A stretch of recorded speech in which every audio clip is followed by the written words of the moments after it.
Piolo Pascual, kinabahan sa mga desisyon ni Casey Concepcion. Sadyang ito talaga ang pinakainabangan ng lahat, kung sadyang si Papa P at Christina nga ang magkakatuluyan ay talaga nga namang magbubunyi ang taong bayan. Siyempre, lahat naman ay magiging makatotohanan, lalo na ngayon at pinapatunayan ni Piolo Pascual ang laban sa kanilang pagmamahalan.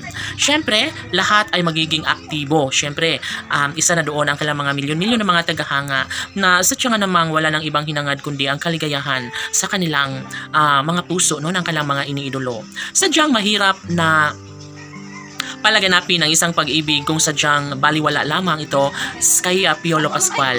At laging sinasabi ni Papa P na hindi niya titigilan ang mga pagkakataon na magbibigay, no, kaligayahan sa kanyang puso, kapiling si Christina. Of course, ito naman talaga ang nais ni Papa P na magkaroon sana ng happy ending sa kanilang pagmamahalan. Dapat lamang na ibigay ni Piolo Pascual ang kasaganaan sa kanilang relasyon, dahil nga hindi naman magiging happy ang sambayanan kung tuluyang mawasak nga ang kanilang pagmamahalan. Sadyang kapit lamang sa kung saan man si Piolo Pascual magkaroon ng katahimikan sa piling ng babaeng kanyang pinakaminamahal. Of course, si Piolo Pascual umano ang pipiliin niyang makasama habang buhay. Hindi napapayag ang taong bayan na basta na lang na magbunyi ang kabiguan sa kanilang relasyon. Sabi nga ni Piolo Pascual na mahalaga pa rin sa kanya si Christina at hindi niya ito hahayaan na mawala sa kanyang buhay. Subalit ganun pa man ay tahimik lamang ngayon ang mga bashers, dahil nga naman tila talo na naman sila sa mga pagkakataong ito. Mahalaga para kay Papa P ang ipaubaya na lang sa panahon ang kung anuman ang kanilang magiging future sa pag-ibig nila ni Casey Concepcion. Yes, sabi nga ng kanilang mga tagahanga na si Christina at Papa P lang naman talaga ang nararapat para sa isa't isa.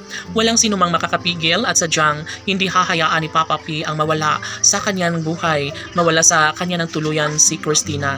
Malamang tahimik lamang ngayon si Piolo at Casey dahil nga mas kumbaga process na ang kanilang relasyon tungo sa kanilang pagkakatuluyan. Maaaring matagal pang mangyayari ang kanilang kasal, ngunit sinisiguro ni Piolo Pascual na si Christina ang babaeng kanyang papakasalan at sasamahan hanggang sa huli.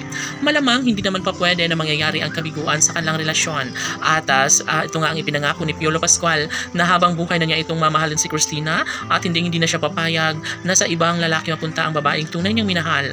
Malamang talong-talo ngayon ang taong bayan kung magpapaniwala sila sa mga bashers na walang ibang hinangad kundi ang kabiguan para sa relasyon ni Papa P at Christina. Sabi nga ni Piolo Pascual, sisiguraduhin niya at magpupokus na rin naman siya sa kanyang pagmamahal para kay Christina. KCPG Fanatics, laban!